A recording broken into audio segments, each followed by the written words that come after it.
So this is part 2 of the basics of stained glass. Once you have cut out all your pieces and you've got your map all colored and decided, you need to start setting up your area. The first thing that you're going to need is a pair of safety glasses. There's small shards of glass that will be chipping and you are breaking glass, and there is a good possibility that those pieces of glass can fly in your eyes and things like that. So you want to be able to protect your eyes. So step 1, make sure you have some safety glasses.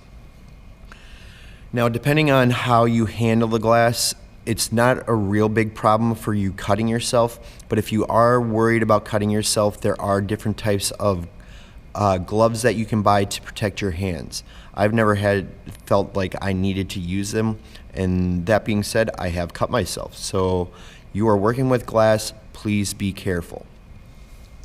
The tools that you're going to need are a running or breaking pliers,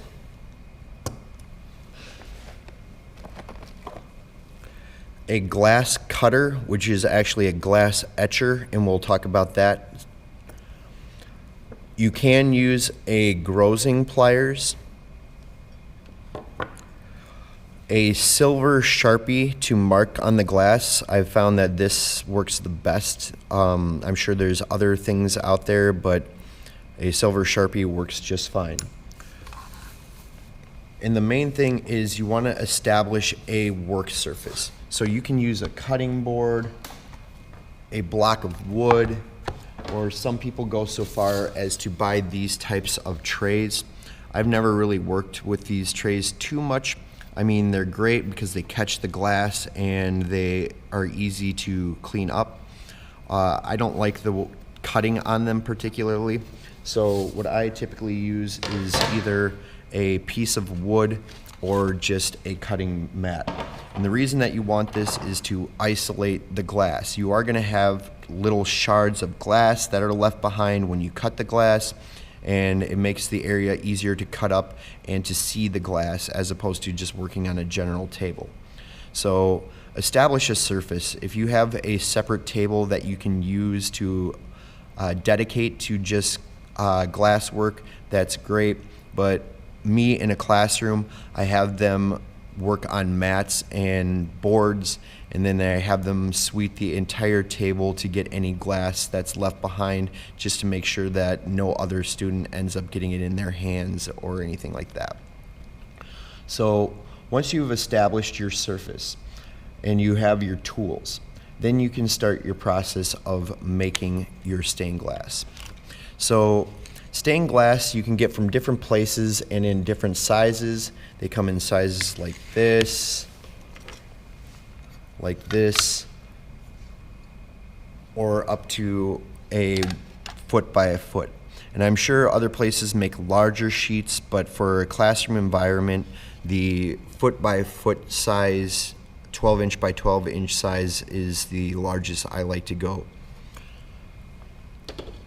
So when cutting glass, especially off of bigger pieces, you want to make sure that you leave as much glass behind as possible when cutting out a piece.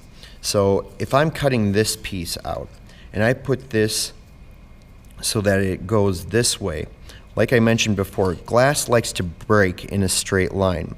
So if I'm etching this in here, I'm going to have this big line cutting this piece off and this big line cutting this piece off. So I could break it off this way, but then I'd still have this large piece separated. So you want to think about how can you leave as much glass behind so that you have bigger pieces to work with instead of a bunch of little pieces. So especially with triangles, they fit really nice in corners. So you just line that up, put your line on the glass, and then just break that piece off, and that leaves this whole area. The worst possible thing that you could do is put it right in the middle and have it going this way and cutting these big pieces into small pieces. So again, leave as much glass behind as possible when cutting out a piece.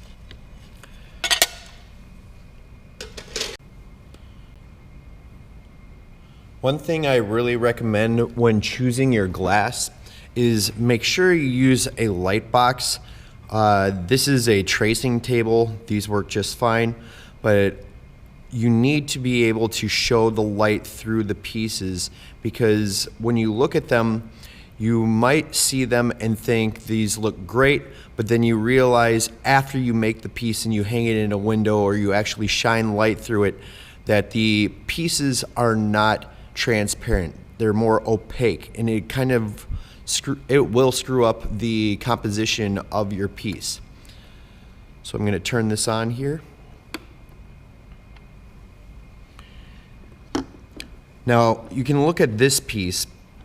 You can see some of these are very transparent and some are opaque. And when I originally made this, I didn't realize how opaque this was. So when you put it up in a window, you cannot see through this piece at all.